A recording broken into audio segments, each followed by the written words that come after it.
Okay, hello everyone. So I'm going to do a breakdown of the just one trade from Friday that we're discussing in the EU channel, and I ended up taking a long. So I'll explain how I took that long. So first of all, I'm not going to talk about high time frame structure at this moment, and as you can see on Friday, this is where we were on Friday here. So this is where we're looking for opportunities. So if we look at what was happening here, we have price taking liquidity here, run on liquidity and break of structure, which produced our QM. Okay, so I had a bullish range down H1, I think. Yeah, excuse me.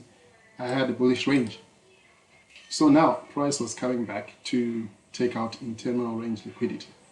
Okay, so if you go on the M15, this is where I saw that it took this low to confirm a QM, and then we had internal range liquidity here. Okay, we had internal range liquidity here. So price just took this one and mitigated a high time frame POI. If you go maybe on H4, we'll see that there was a POI here. On H4, we have our unmitigated wick. So the 50% of it after taking liquidity is where it mitigated. I think there's a POI on H1 as well. Let's see. M15. It's just a wick. Let's see. I'm just going lower to try and see if we have something. Okay, we might have something here. We have order block here on the M5.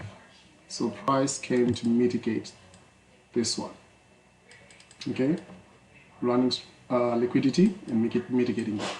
So I was looking at this range now. This is what I was now looking at. Asia created a high here, which was liquidity, and a low which was also liquidity. So the Asian range created liquidity. Okay, both sides. So on London Open, price induced people to start looking for buys.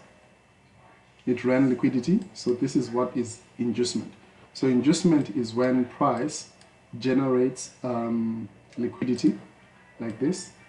Price will generate liquidity, and we have support and resistance traders. When it buys, they have a buy stops here, and when it breaks out, they wish to take profit somewhere there, okay?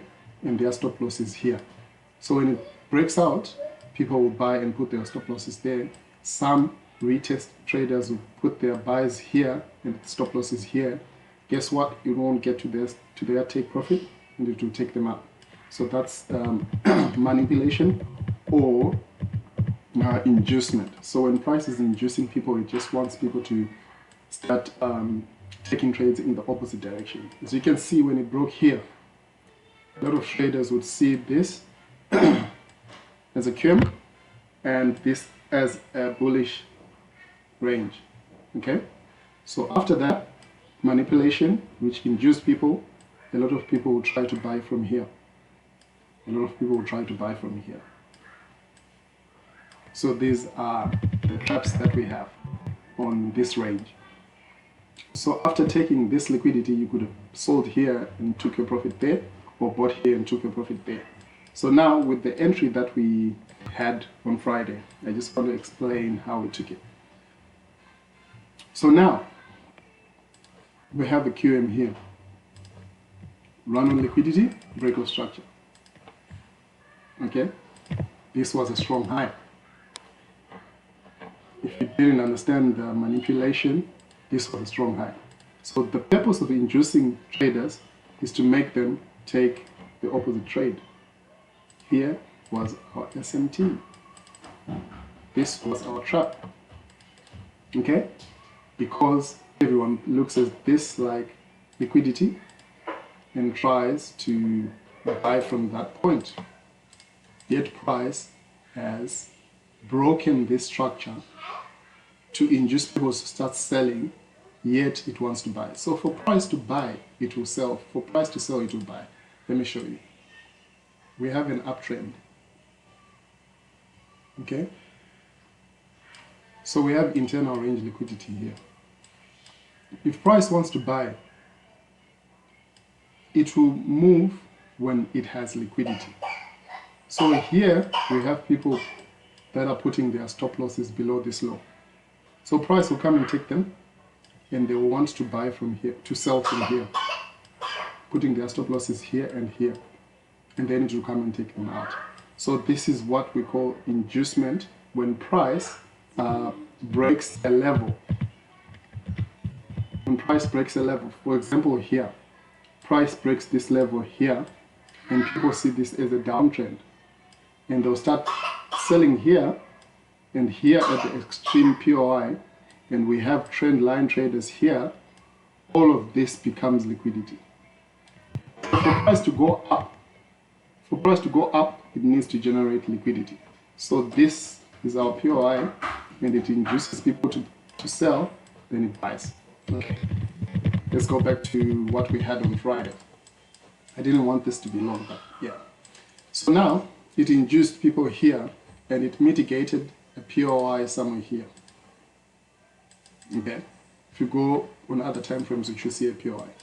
So now its purpose now is to buy. So it has told everyone that it's a change of structure, a BOS, and a lot of people see this as a QM, and that's the opposite QM. Okay, that's the opposite QM. So you have your range. Yet on higher time frame, this is just inducement to buy. So now when price came to this point, a lot of traders would sell here, smart money traders, and then put their take profit here, not realizing that this was an inducement to trap them. So when I saw this now, with basic market structure, you know that if higher time frame is bullish, okay, if higher time frame is bullish, you know that your lower time frame would be bullish and bearish, bullish and bearish. Let's say this is the lower time frame. To be bullish here, the lower time frame will be bullish. Then when it gets bearish, it's just bearish to facilitate the higher time frame pullback. When it gets bullish, it's now bullish to continue the higher time frame trend. Okay, let me just put this to black. So now, if we have a strong high here, let's put this in red, a weak high, sorry, a weak high here for the red range, we know that we are bullish. So this becomes our QMs. So we have a low here, which is red, of the higher time frame. Then we have a weak high of the higher time frame. Then we have a strong low of the higher time frame, and it's going to make a higher high. So the lower time frame now, its purpose is to change structure and pull back, and change structure and continue the higher time frame structure. So now, when we're going up, the lower time frame is making strong lows. Okay, it's making strong lows. Then break and continue going up.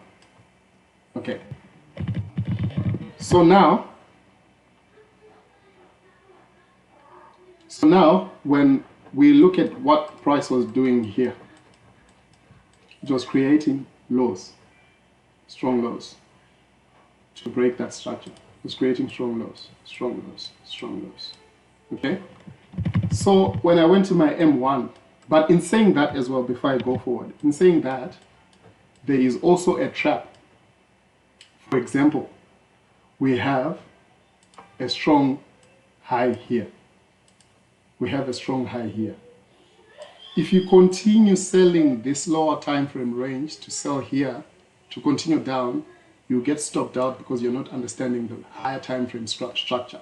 So this is when it was supposed to reverse, to go up. If you continue selling the lower time frame structure, you're going to be stopped out. So when we came here, if it was bearish, you can't continue buying here because structure would be bearish like this. Okay? You can't continue selling here. But this price was bullish, so our lower time frame kept bullish because it wanted to break the structure. Okay? So if you go on M1, we know that this is our SMT. So when price was here, I noticed that this was a strong low. Okay? This was a strong low which broke structure. Okay? That was our range. From here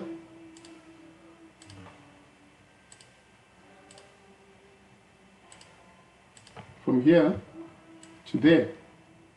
And knowing that this is our SMT, we just have to wait for price to give us a reason to buy.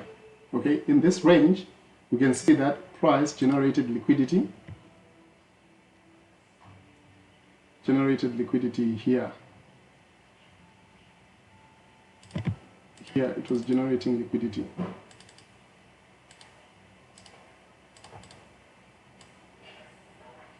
Because on this leg there is no internal range liquidity. So if there is no internal range liquidity, price should generate the liquidity. If it didn't generate the liquidity, I was expecting it to break this low, mitigate something here on the higher time frame. Okay, mitigate something and then go, because it would take all this liquidity. Understand? Then this range to there would have been completed.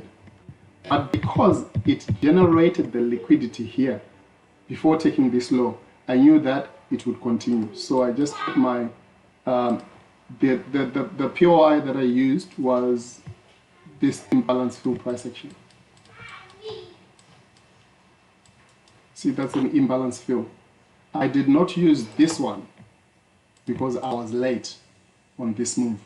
So price had bounced here and gone up, but it didn't break this high.